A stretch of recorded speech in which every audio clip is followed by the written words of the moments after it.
52% రిజర్వేషన్ని వెంటనే భారత పార్లమెంటులో రాజ్యాంగంలో 9వ షెడ్యూల్లో చేర్చి ఆమోదించాలని చెప్పి నరేంద్ర మోడీ ప్రభుత్వాన్ని సిపిఎంఎల్ మేము డిమాండ్ చేస్తూ ఉన్నాం.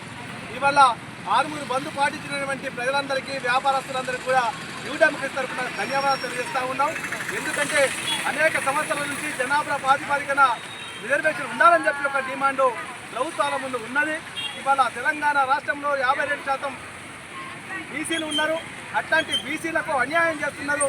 కాబట్టి రేవంత్ రెడ్డి తెలంగాణ ప్రభుత్వం అసెంబ్లీలో దాదాపు 42% బిల్లును ఆమోదిస్తే ఇక్కడ అన్ని పార్టీలు మద్దతు చేస్తాయి.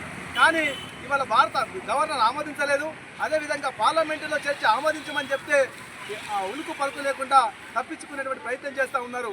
కాబట్టి ఇప్పటికైనా ఈ రాష్ట్రంలో ఉన్నటువంటి 8 మంది ఎంపీలు వెంటనే స్పందించి పట్టించుకొని మొత్తం ఈ ప్రభుత్వం కాంగ్రెస్ అన్ని పక్షాలను తీసుకుపోయి నరేంద్ర మోడీ ప్రభుత్వం తీసుకెళ్ళి అక్కడ వాళ్ళని కన్వీన్ చేసి ఆ బిల్లు ఆమోదం కోసం ప్రయత్నం చేయాలని చెప్పి సిపిఎంఎల్ మేము ఈ బీజేపీ ఎంపీలను డిమాండ్ చేస్తూ ఉన్నాం. లేకపోతే బీసీల కోపానికి బలికాక తప్ప అని చెప్పి ఈ సందర్భంగా హెచ్చరిస్తూ ఉన్నాం.